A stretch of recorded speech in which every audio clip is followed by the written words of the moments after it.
Selamat malam, Pastor, Suster, Bapak, Ibu, Saudara-saudari terkasih dalam Kristus. Kembali malam ini,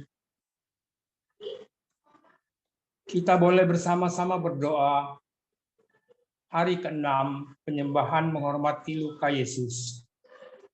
Di mana kemarin kita berdoa penyembahan menghormati luka suci pada kaki Yesus. Dan pada malam ini, kita kembali boleh berdoa bersama dalam doa penyembahan menghormati luka pada lambung Tuhan Yesus. Terima kasih untuk kebersamaan kita semua. Selanjutnya malam ini, kita akan kembali mendengarkan firman Tuhan dan renungan yang akan disampaikan oleh Pastor Hansi Beru. Selamat malam, Pastor Han. Selamat bertemu kembali bersama keluarga besar Love Range Family. Dan selamat melayani. Silakan Pastor Han. Baik, terima kasih Bapak. Saya harap suara saya bisa terdengar ya. Ya, kedengaran. Puji Tuhan. Selanjutnya saya minta tolong bantuan Bapak supaya saya juga bisa share screen.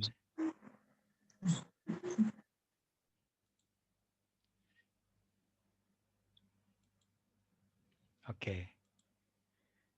Puji Tuhan, bisa nampak.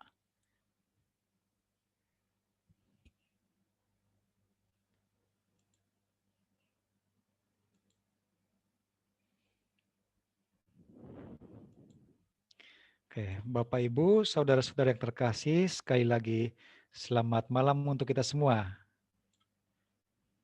Saya berharap semuanya dalam keadaan sehat dan senantiasa diberkati oleh Tuhan Yesus. Hari ini, Amin.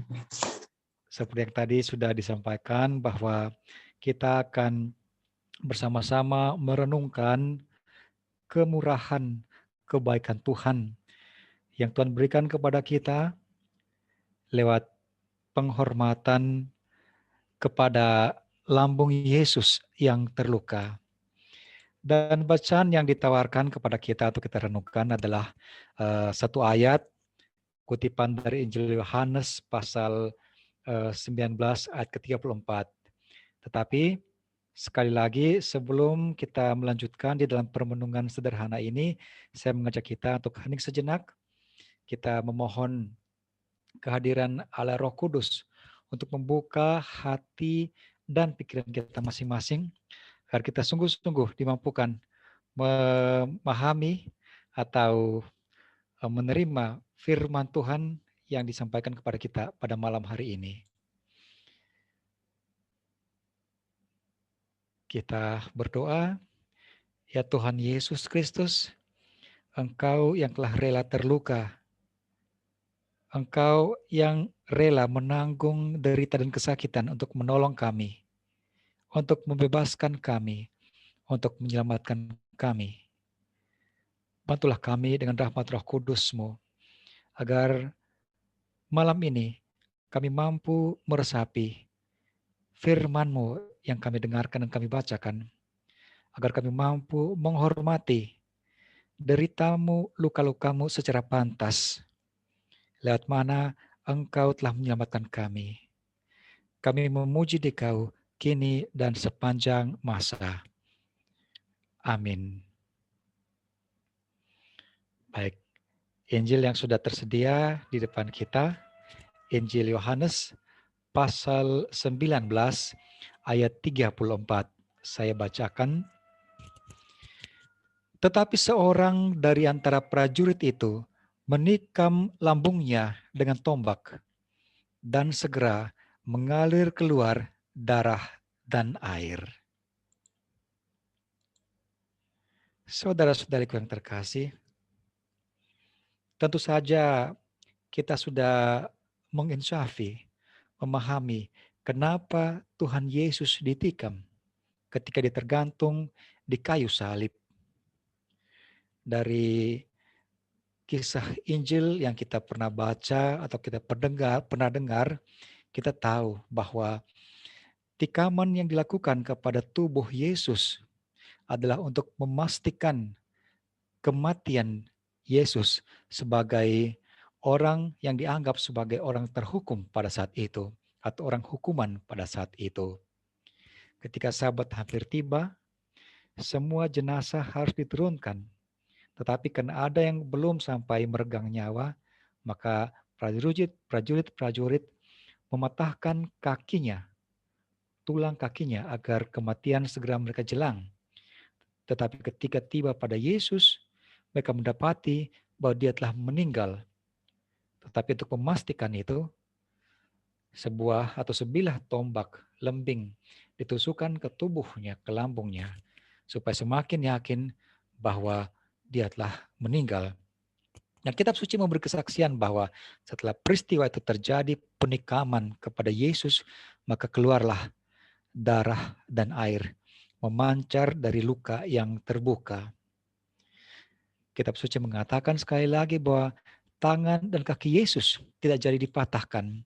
Dan sesungguhnya semua itu terjadi untuk memenuhi apa yang dinubuatkan tentang dia di dalam kitab perjanjian lama, nubuat nabi-nabi. Sabat hampir tiba, jenazah-jenazah itu harus diturunkan. Tetapi ketika tiba pada jenazah Yesus, kaki ataupun tangannya tidak dipatahkan karena dia sudah meninggal. Tetapi seorang prajurit sekali lagi menusuk atau menembusi lambungnya dengan tombak, sehingga keluarlah darah dan air.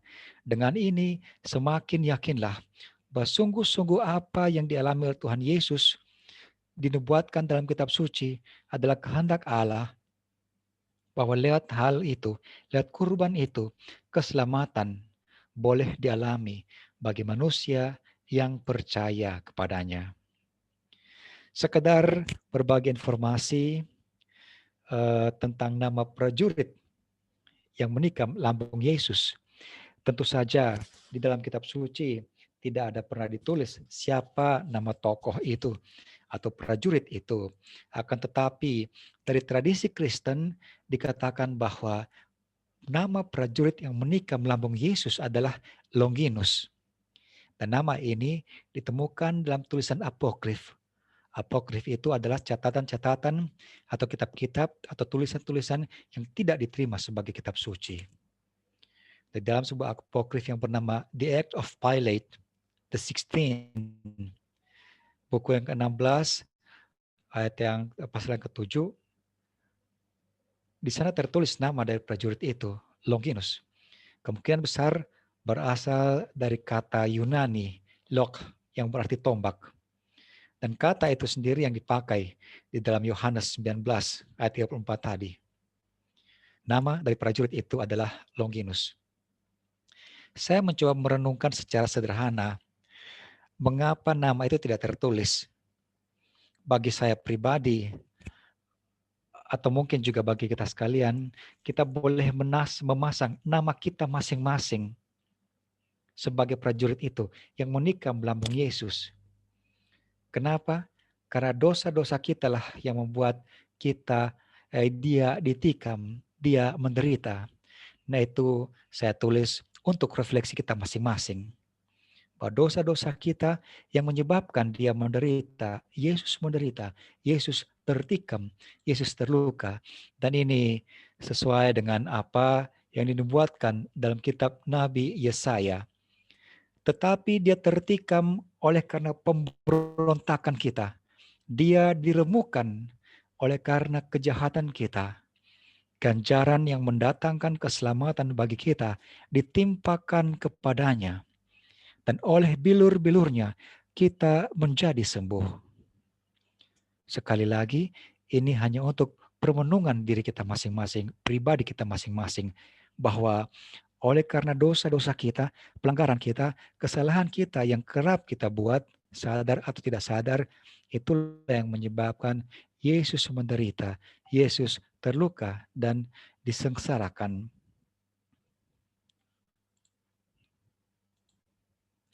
Lalu pertanyaan berikut yang mencoba kita renungkan, tentu saja ini bukan hal yang paling penting, tetapi sekedar berbagi permenungan bagi kita.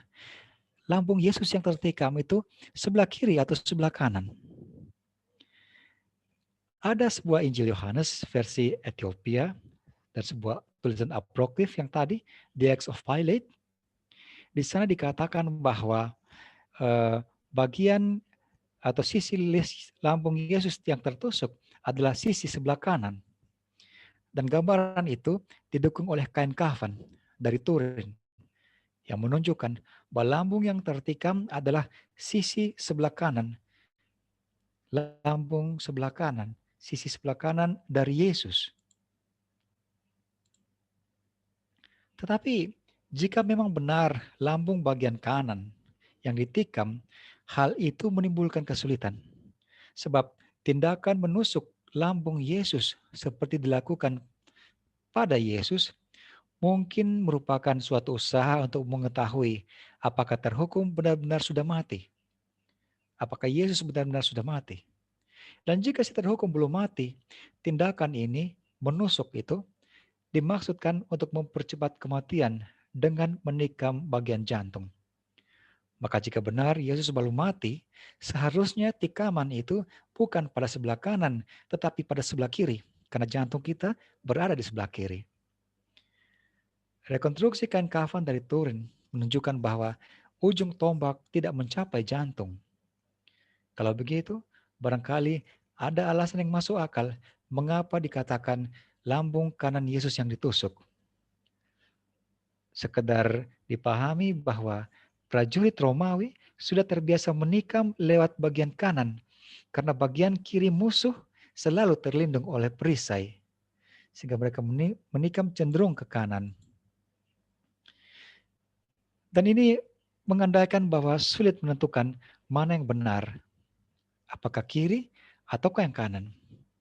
Nah, kalau begitu ada baiknya kita memaknai penikaman lambung Yesus hanya sebagai simbolisasi. Artinya tidak terlalu penting kiri atau kanan, tetapi yang jelas bahwa dia tertikam, dia dilukai untuk membawakan keselamatan bagi kita. Ada satu teks yang bisa mendukung simbolisasi atau penyimbolan yang kita coba renungkan ini, yaitu teks dari kitab Yeskiel 47 ayat 1. Kemudian ia membawa aku kembali ke pintu bait suci. Dan sungguh ada air keluar dari bawah ambang pintu bait suci itu dan mengalir menuju ke timur. Sebab bait suci juga menghadap ke timur. Dan air itu mengalir dari bawah bagian samping kanan dari bait suci, sebelah selatan mesbah. Mungkin itulah yang menjadi dasar Yohanes menggunakan teks ini sebagai latar belakang, bahwa yang tertusuk dari lambung Yesus adalah sisi kanan atau bagian kanan. Tetapi sekali lagi seperti yang tadi saya katakan, tidak terlalu penting apakah kiri atau kanan. Menurut permenungan saya, bahwa yang menjadi inti adalah dia tertusuk, dia terluka untuk membawakan keselamatan bagi kita. Lalu satu pertanyaan lagi, coba kita merenungkan. Selama ini dalam tradisi kita orang Katolik, ada banyak doa-doa sebagai bentuk devosi kita. Doa novena salah satunya. Dan salah satu doa novena yang terkenal adalah novena Hati Kudus Yesus. Di dalam satu pujian, dalam novena Hati Kudus itu dikatakan, hati Yesus yang tertusuk dengan tombak. Pertanyaannya, kenapa hati? Bukan lambung. Bukankah di dalam kitab suci sendiri dia katakan lambungnya yang tertusuk dengan tombak, bukan hatinya? Saya mencoba merenungkan beberapa poin bahwa kita tahu lambung kiri itu dekat dengan jantung. Lambung kiri dekat dengan jantung. Sehingga bisa diandaikan ketika menusuk yang bagian kiri ini, arahnya juga ke jantung. Seperti tadi dimaksudkan untuk memberi kepastian si terhukum, dalam hal ini Tuhan Yesus, sudah benar-benar mati. Maka ini kembali lagi menjadi sebagai suatu makna simbolis. Ada yang mau disampaikan di situ, sebuah simbol. Hati adalah pusat diri kita. Hati adalah pusat diri kita. Kenapa saya katakan begitu? Karena bertolak dari firman Tuhan, dari hati keluar segalanya, pemikiran-pemikiran atau gambaran-gambaran hati kita, semua keluar dari hati, yang baik ataupun yang jahat. Ini kita bisa lihat di dalam Injil Matius pasal 15 ayat 18 sampai 19. Tetapi apa yang keluar dari mulut berasal dari hati, dan itulah yang menajiskan orang. Lalu dilanjutkan, karena dari hati timbul segala pikiran jahat, pembunuhan, perzinahan, percabulan, pencurian, sumpah palsu, dan hujat. Sekali lagi, segala pemikiran, segala yang bisa menajiskan kita keluar dari hati. Tentu saja hal-hal baik juga bisa keluar dari hati. Niat yang baik, pemikiran yang baik, prasangka yang baik, dari hati duluan, baru dikeluarkan atau dinyatakan lewat sikap ataupun kata-kata. Maka hati menjadi pusat.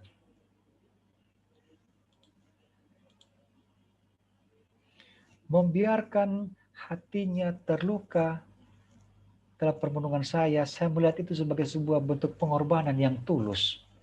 Hati adalah pusat diri. Ketika Tuhan Yesus membiarkan hatinya terluka, hatinya terbuka, itu berarti dia menunjukkan pengorbanan yang seutuh-utuhnya. Untuk apa? Sekali lagi, untuk keselamatan kita, untuk kehidupan kita. Pemberian diri yang seutuh-utuhnya. Ini seharusnya menjadi sebuah teladan bagi kita. Karena dalam pengalaman kita akan menjadi sulit rasanya ketika kita mau memberi diri secara utuh kepada orang lain. Kebanyakan kita punya perhitungan-perhitungan tersendiri. Lalu saya juga mencoba merenungkan secara sederhana bahwa hati ini sangat akrab dengan kita.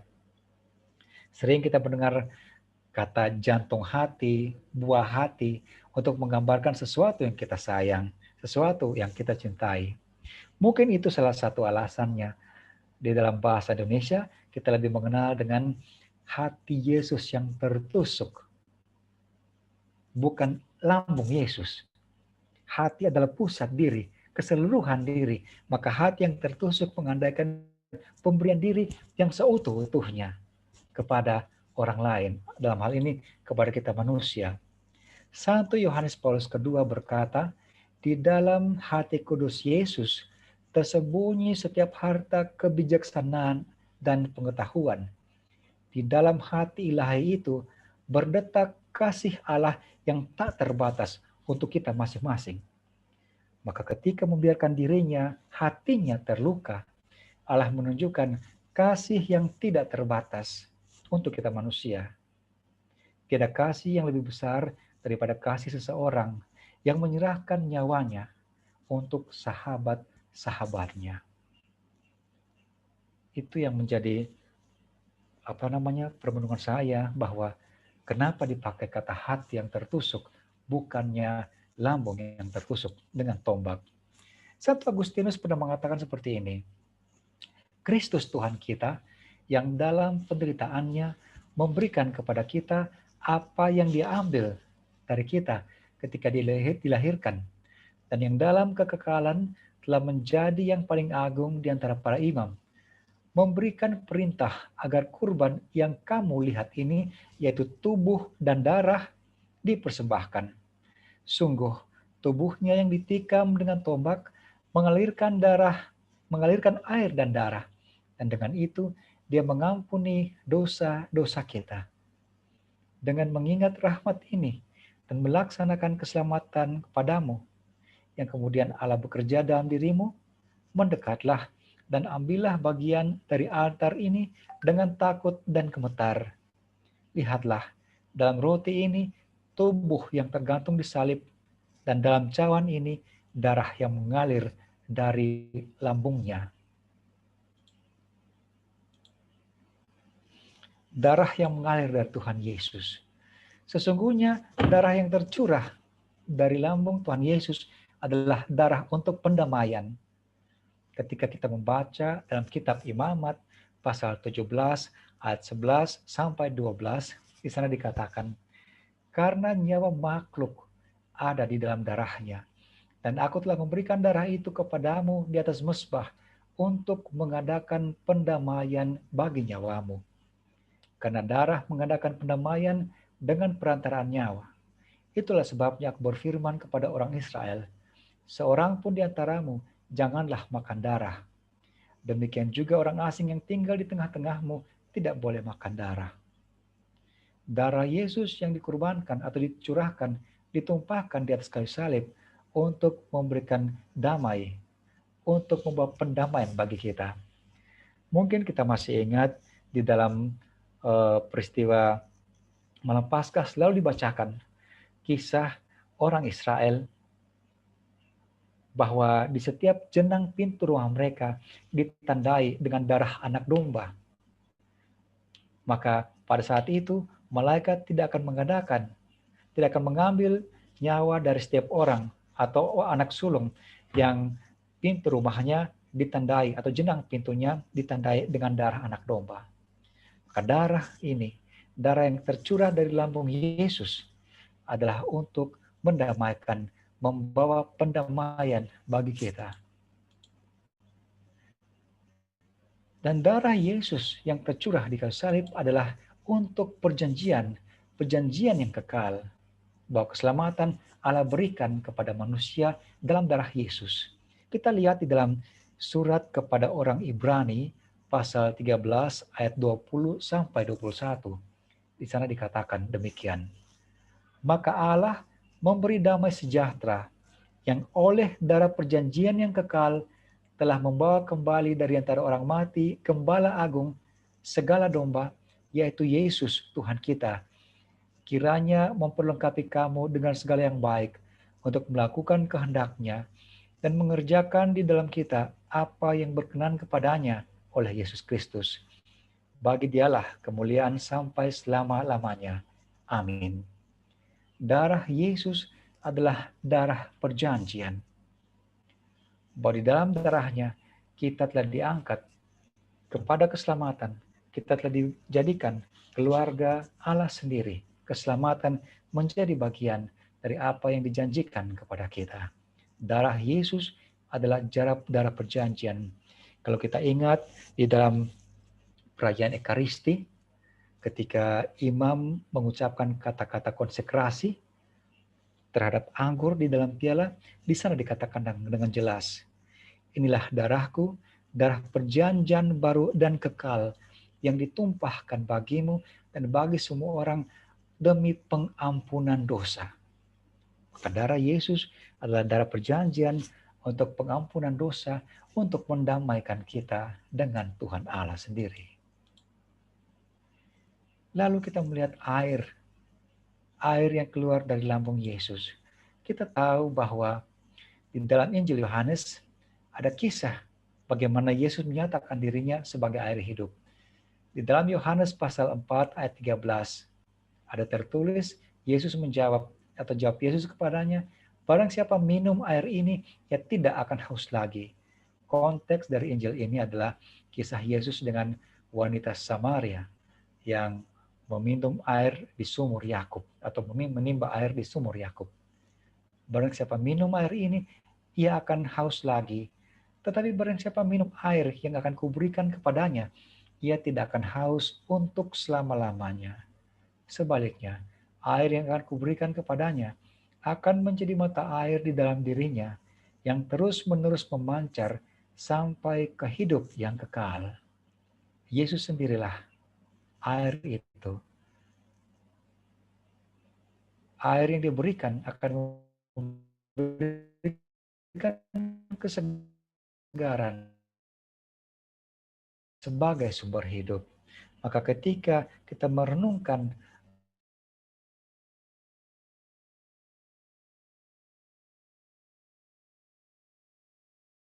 dari lambung, simbol sebagai lambang yang memberikan kehidupan kepada kita. Air yang memancar dari lambung Yesus membawakan kehidupan yang sejati kepada kita. Dan air sendiri juga menjadi sarana penyucian. Kita ingat bahwa di dalam kisah Perjanjian Lama ketika orang Israel menyeberang dari Laut Merah, air menjadikan atau membersihkan segala yang berdosa pada saat itu. Dan di dalam sakramen permandian, air menjadi simbol yang membersihkan kita dari dosa.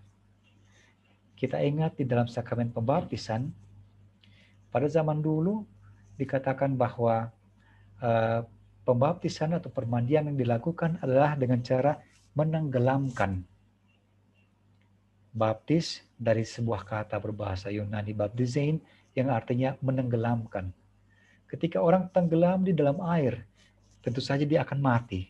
Dan ketika dia bangun kembali, dia hidup. Maka tenggelam, mati di dalam air mengandaikan atau menggambarkan dia telah mati di dalam dosa.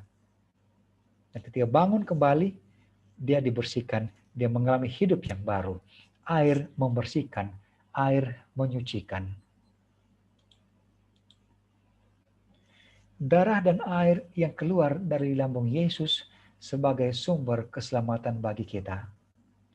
Saya yakin di antara Bapak Ibu yang hadir di sini atau bahkan semuanya yang mengikuti doa bersama ini, penghormatan kepada luka-luka Yesus ini, senantiasa mendoakan doa koronka. Dan dalam doa koronka, kata-kata ini sudah tidak asing lagi bagi kita. Sudah begitu akrab di bibir kita.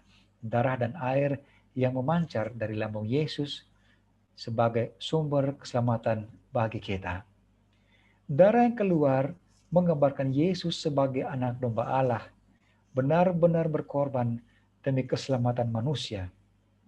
Dan air menyimbolkan bahwa Roh Kudus akan menyuburkan korban itu agar makin banyak orang diselamatkan. Darah dan air melambangkan sakramen gereja, sebagaimana didaraskan pada privasi hari raya hati Yesus yang Maha Kudus.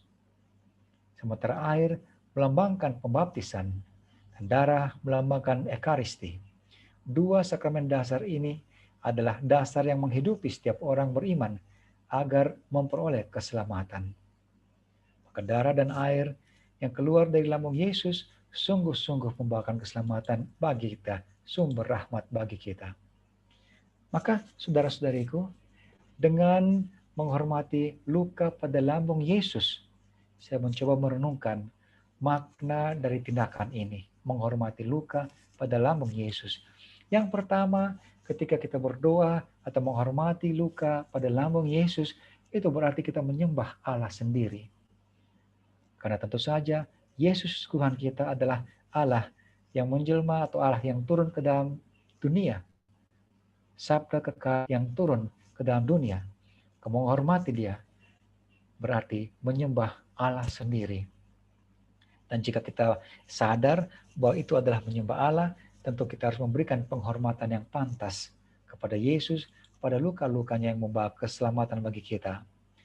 Menghormati luka Yesus juga berarti kita mengakui kerapuhan diri kita yang diselamatkan oleh kemurahan hati Allah. Tentu saja kita mengakui, kita mengimani, kita sadar bahwa segala yang baik yang kita peroleh pertama-tama bukan karena kemampuan atau kelebihan kita, tetapi karena kemurahan hati Allah, apalagi keselamatan. Tidak ada satu karya pun, tidak ada satu apapun yang kita bisa buat untuk membuat kita pantas memperoleh keselamatan selain dari kemurahan hati Allah. Tentu kita harus bekerja sama dengan kemurahan Allah itu, tetapi bukan berarti kita yang memegang peranan yang penting. Semua kita terima dari kemurahan hati Tuhan, kita menanggapinya dengan sikap yang pantas. Itulah sebabnya di sini saya katakan kita menghidupinya dalam nada syukur. Ketika kita mengakui diri kita punya kelemahan penuh dengan kerapuhan, kita mau membawa diri kita, mendekatkan diri kita kepada Tuhan sendiri. Dari pihak kita berusaha melakukan semampu kita, berusaha berbuat baik, berusaha untuk setia kepada apa yang Tuhan kehendaki dalam hidup kita. Namun lebih dari itu, semuanya kita serahkan kepada kemurahan Tuhan. Menghormati luka pada lambung Yesus, bagi saya itu juga berarti kita harus belajar pada kasih Yesus, belajar kepada hati Yesus yang Maha Kudus, Maha Kasih. Di dalam Injil Matius pasal 11 ayat 28 sampai 30, di sana dikatakan, Yesus bersabda, "Marilah kepadaku semua yang letih lesu dan berbeban berat, aku akan memberikan kelegaan kepadamu.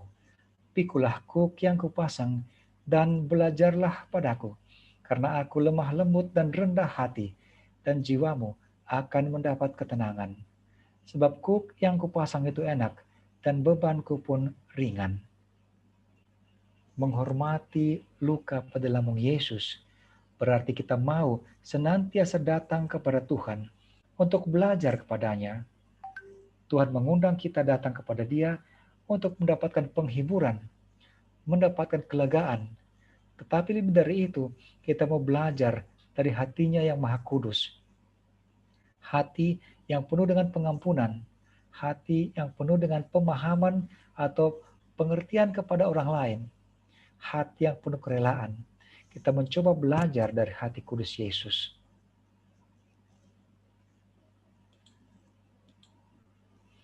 Maka saudara-saudariku, setelah kita merenungkan secara singkat dan sederhana tentang penghormatan kepada luka di lambung Yesus, apa resolusi kita atau apa yang akan kita buat?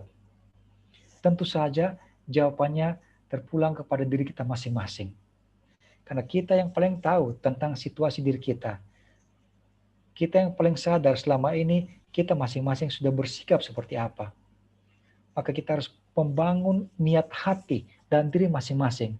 Misalnya, selama ini saya kurang pengertian kepada orang lain, kepada suami saya, kepada istri saya, kepada orang tua saya, kepada mertua saya, atau kepada anak-anak saya. Jika selama ini saya punya hati yang kurang memahami situasi mereka, apa yang harus saya buat? Saya harus belajar untuk memahami orang lain. Saya belajar untuk mengerti orang lain. Dengan demikian, saya bisa melihat yang baik pada diri mereka. Dan jika itu terjadi, kehidupan yang baik, yang harmonis bisa kita alami. Itu salah satu contoh. Apakah kita mau berubah? Sekali lagi, tentu kita harus jujur kepada diri kita masing-masing, bahwa masing-masing kita punya kebiasaan-kebiasaan yang boleh menjadi perjuangan bagi kita untuk kita berubah. Misalnya, kita cenderung sekali untuk berbicara tentang keburukan orang lain. Setelah kita mau masuk ke dalam penyembahan kepada luka-luka Yesus, penghormatan kepada luka-luka Yesus, tidakkah kita mau mengubah sikap? Tidakkah kita mau berubah? Selama ini saya suka bicara akan orang, atau bahasa kasarnya gosip, tidakkah saya mau berubah? Saya biasa bilang di dalam renungan-renungan, memang kalau kita menggosip, membicarakan khususnya keburukan orang lain, kayaknya enak juga sih, seru juga. Gosip, semakin digosok, semakin sip. Tetapi apakah itu sikap yang pantas? Apakah kita mau juga dibicarakan oleh orang lain? Kalau kita sudah sadar seperti gitu, dan kita sudah mau masuk kepada penghormatan kepada luka-luka Yesus, tidakkah kita mau berubah? Atau sikap mendahulukan orang lain ketimbang mendahulukan diri sendiri? Kalau selama ini saya cenderung lebih egois, lebih memikirkan diri sendiri. Setelah saya masuk kepada penghormatan terhadap luka-luka di lambung Yesus, tidakkah saya mau berubah untuk lebih mendahulukan orang lain?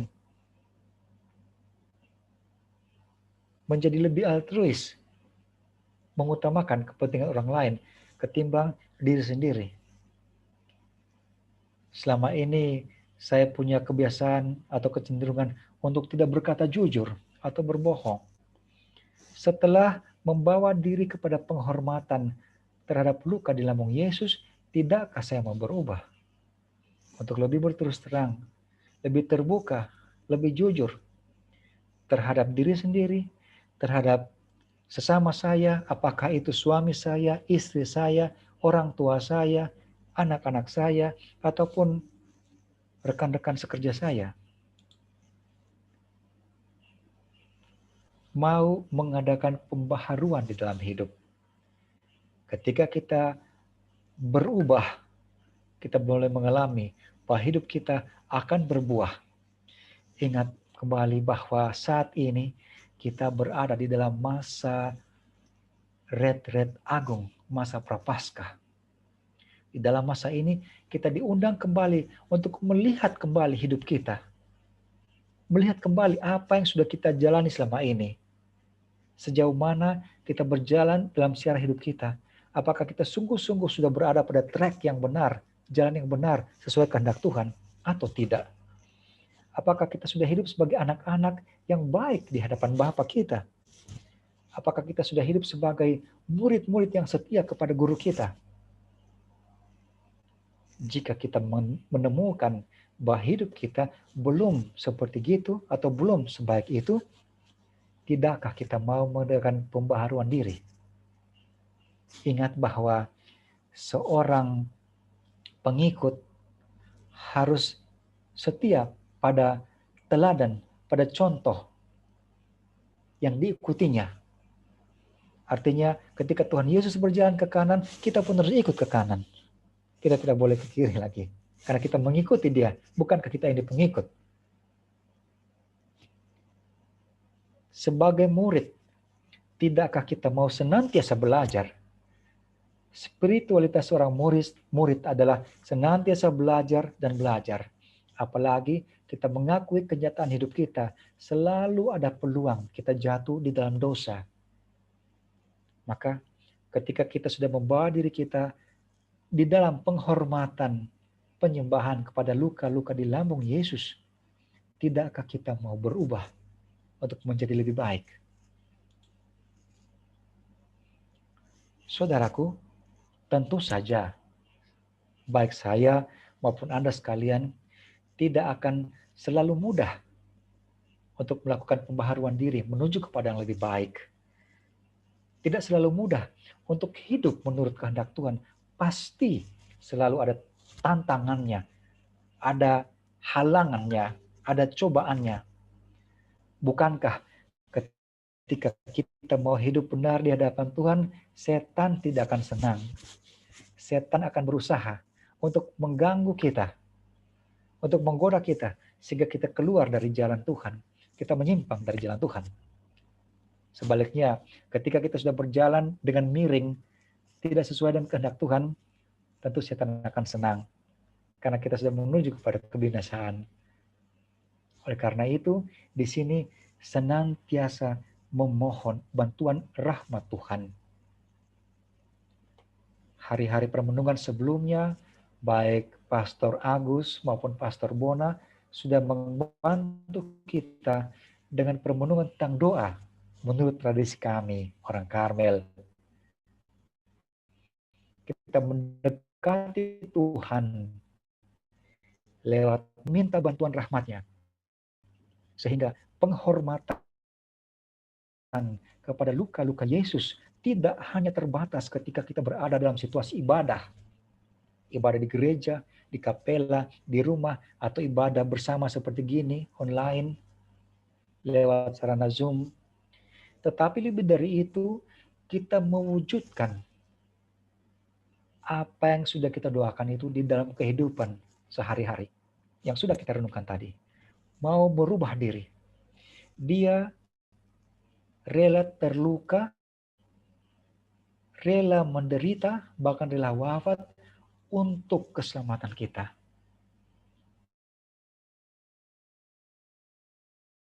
Agar pengorbanan yang diberikan sungguh-sungguh berbuah rahmat dalam hidup kita. Saudara-saudariku, itu yang bisa saya sampaikan kepada kita pada malam hari ini. Semoga atas bantuan Roh Tuhan sendiri, kita boleh mampu meresapkan dalam hati kita agar membawakan buah yang baik dalam kehidupan kita. Teristimewa di dalam masa retret agung, masa prapaskah ini. Tuhan memberkati kita sekalian. Kemuliaan kepada Bapa dan Putra dan Roh Kudus. Seperti pada permulaan, sekarang, selalu, dan sepanjang segala segala abad. abad. Amin. Terima kasih banyak, Pak. Terima kasih, Pastor Han, yang telah banyak memberi pengajaran dan renungan kepada kami, di mana lupa dan lambung Yesus, lupa dari lambung Yesus, dengan darah air yang memancar dari lambung Yesus, yang telah mengorbankan dirinya bagi kita untuk mati di salib. Dan ini, pengajaran ini sungguh sangat menguatkan kami di dalam menjalani masa prapaskah ini. Amin. Amin, Pak. Dan mungkin di antara kita, setelah mendengarkan pengajaran dan penjelasan dari Pastor Han, ada yang mau bertanya kepada Pastor ataupun men-sharingkan pengalaman iman kepada kami.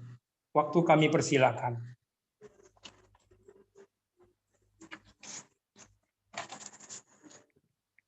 Bismillahirrahmanirrahim. Pada Bapak Ibu yang mau bertanya atau men-sharingkan iman, kami persilakan.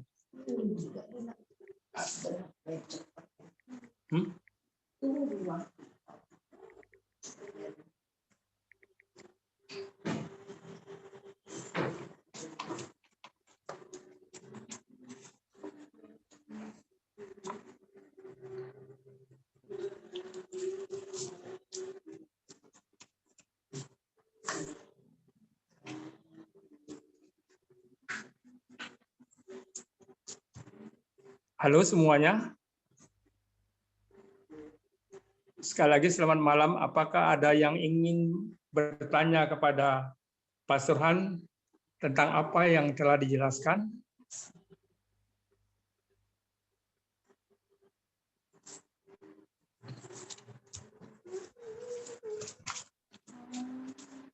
Selamat malam Pak Budi. Selamat malam juga. Selamat malam Pastor Hans. Selamat malam Ibu. Terima kasih sudah memberikan permenungan yang begitu mendalam, Pastor. Sama-sama, Pastor, Bu. Pastor, saya ingin bertanya,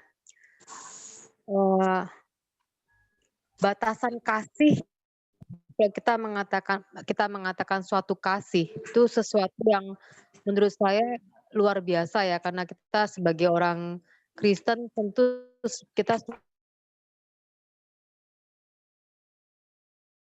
lalu dan dibunuh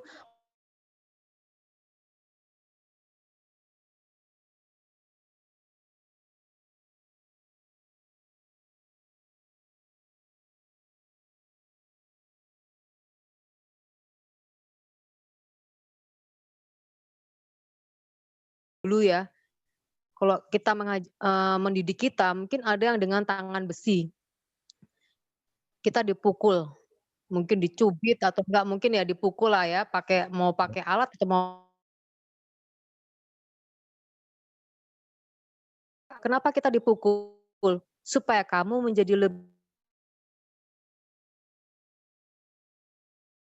Setelah ada juga, saya sempat diskusi dengan teman-teman di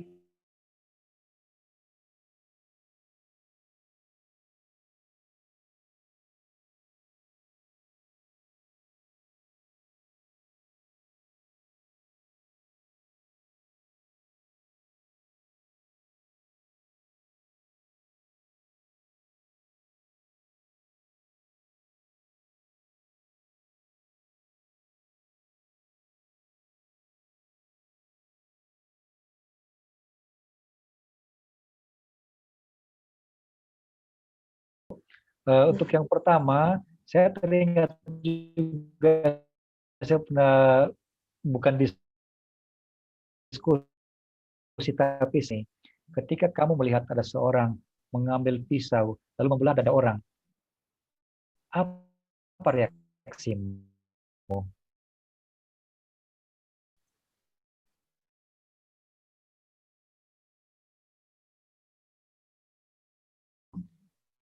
Tetapi kalau dia adalah seorang dokter,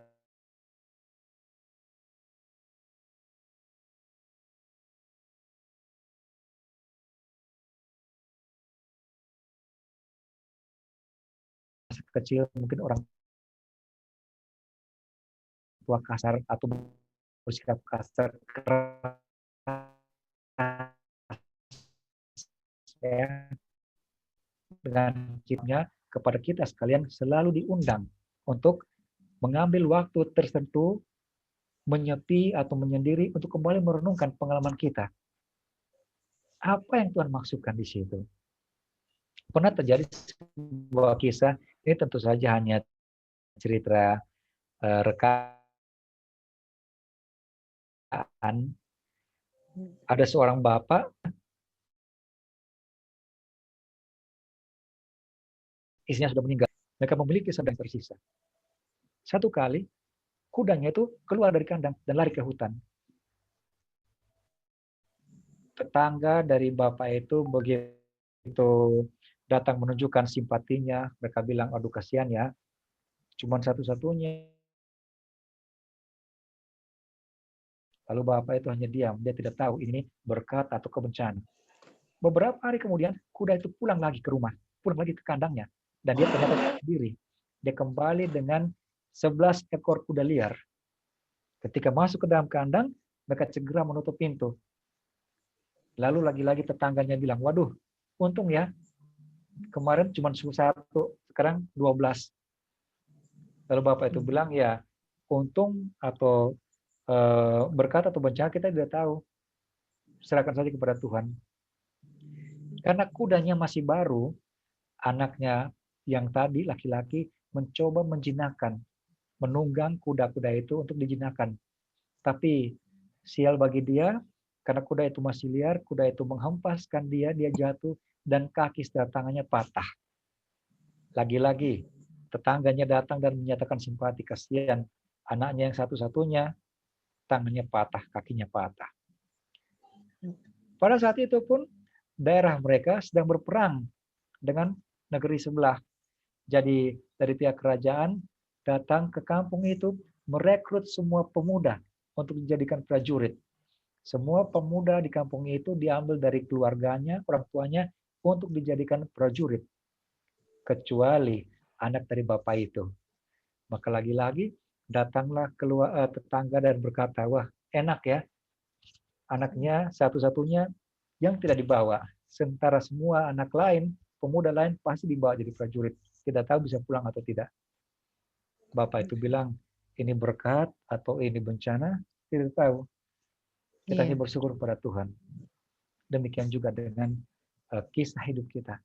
Kadang-kadang pengajaran yang Tuhan berikan dalam bungkus yang berbeda. Asalkan kita sabar menerimanya, kita akan melihat ujungnya nanti. Yang terbaik yang Tuhan berikan kepada kita.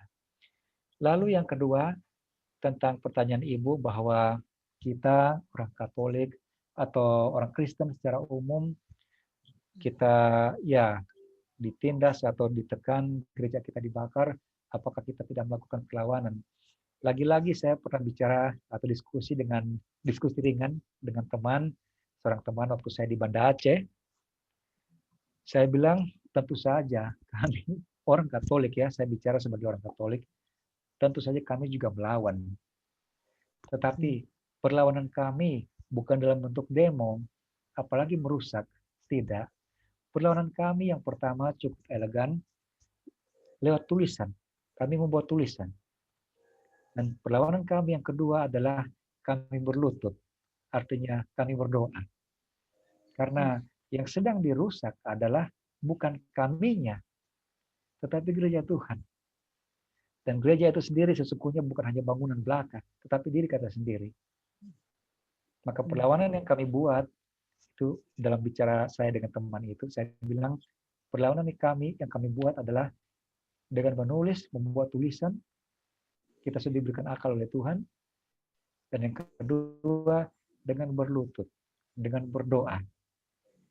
Karena dengan begitu lebih menunjukkan siapa diri kita. Bukankah kita orang Kristiani, orang Katolik, diajar oleh Tuhan kita sendiri. Ketika engkau ditampar pipi kirimu, berikan pipi kananmu. Artinya kita tidak perlu membalas seperti begitu.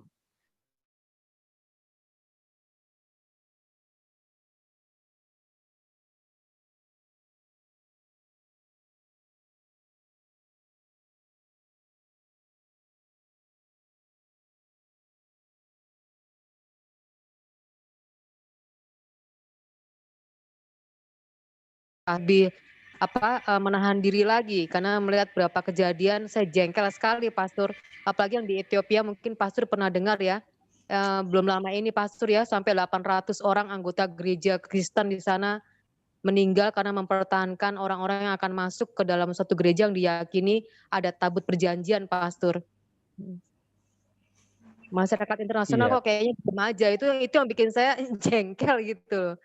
Makasih Pastor ya untuk perenungannya. Ya, terima kasih Pastor. Terima kasih Ibu yang telah bertanya dan memberikan jawaban yang sangat memuaskan kami semua. Mungkin masih ada yang mau bertanya, masih punya waktu kita.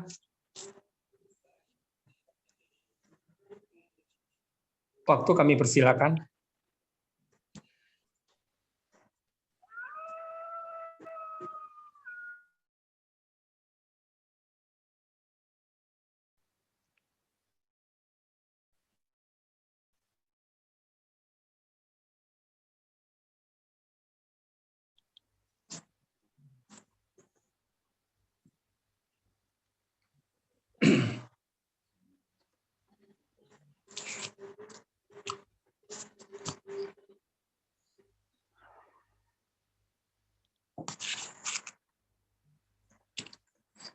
Selamat malam, Halo. Bapak Ibu. Apakah ada yang masih mau bertanya atau mau men-sharingkan pengalaman iman? Itu kami persilakan.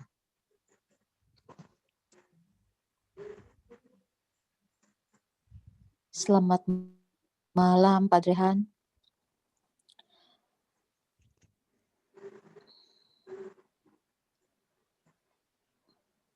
Bisa dengarkah suara saya, Padre? Bisa, Bu Yu. Oh, ya. Padre, saya hanya cuma mau minta penjelasan dari tadi ada yang Padre ada jelaskan tentang darah. Di situ dikatakan terus terang saya sebelum di Katolik saya seorang Pantekosta dan memang di ajaran Pantekosta itu memang dilarang makan darah. Tapi selama saya jadi Katolik tidak terlalu intens ya larangan itu yang saya dengar. Bagaimana menurut Padre Han tentang darah? Darah dalam arti darah binatang apa saja yang kita makan. Itu di ajaran Katolik tidak bisa makan darah atau bisa? Itu saja pertanyaan saya, Padre. Makasih.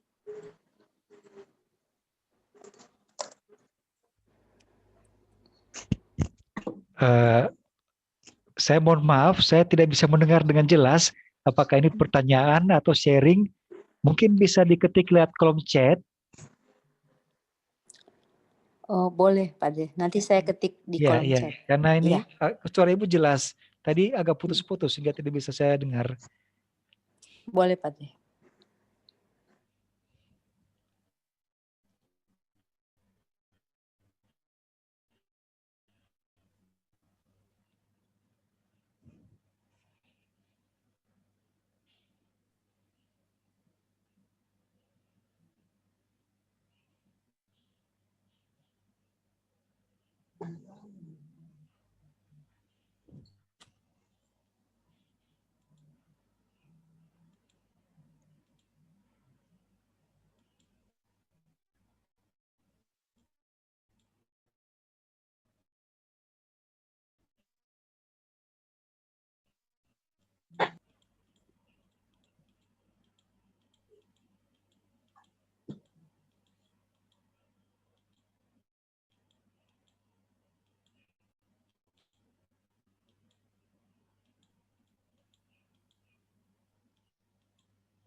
Oke, ini saya sudah bisa membaca pertanyaannya dari Ibu Yulce.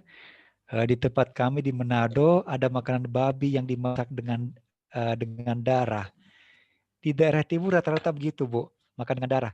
Tetapi yang tadi saya sampaikan di sini itu keyakinan orang pada zaman Perjanjian Lama. Karena itu tertulis dalam kitab Imamat bahwa nyawa makhluk ada di dalam darah. Kan darah itu kepadamu di atas mezbah untuk mengadakan pendamaian bagi nyawamu. Sehingga kalau bertolak dari pengalaman kita di timur yang biasa makan dengan darah seperti bertentangan ya. Tetapi kalau hemat saya pribadi bahwa darah yang kita masak atau kita olah untuk dimakan, bahwa kita menentang hukum Tuhan, bahwa darah itu kita olah atau kita masak untuk dijadikan makanan. Sementara kalau yang dimasukkan di sini saya menduga bahwa darah yang diambil untuk dijadikan makanan pada saat itu di sana di Israel itu menjadi keyakinan yang tadi bahwa nyawa ada di dalam darah. Kalau di dalam perkembangan tahu bahwa nyawa darahnya, makan darah pun, apalagi yang sudah diolah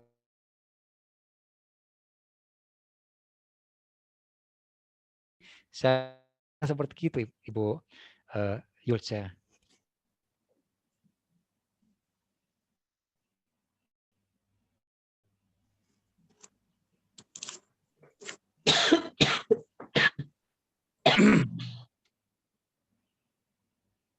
Bagaimana Ibu Yulce? Apakah sudah cukup dengan penjelasan dari Romo? Iya, Pak Budi. Sudah jelas, Pak Budi. Terima kasih. Ya, terima kasih kembali, Ibu. Mungkin ada yang lain yang masih mau bertanya? Untuk yang terakhir kayaknya kami persilakan.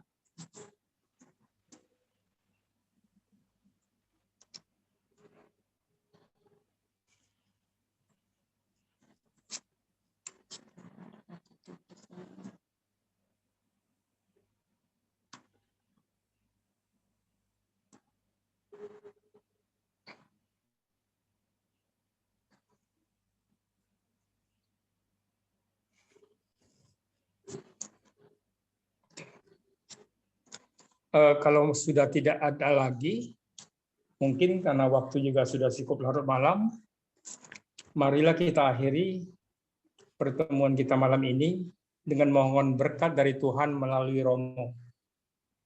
Romo, Baik. kami persilakan. Baik, Pak. Saudara-saudariku yang terkasih, mari kita mengakhiri ibadah kita, devosi kita, doa kita pada malam hari ini dengan memohon berkat Tuhan.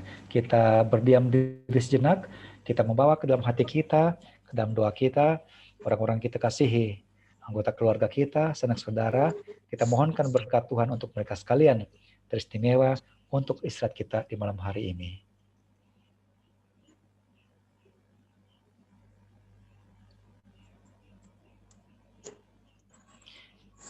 Tuhan beserta kita sekarang dan selama-lamanya.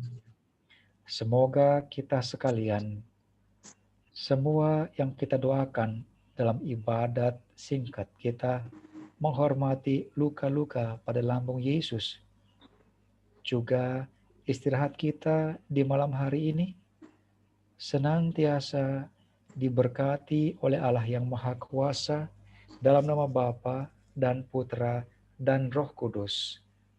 Amin. Terima kasih banyak.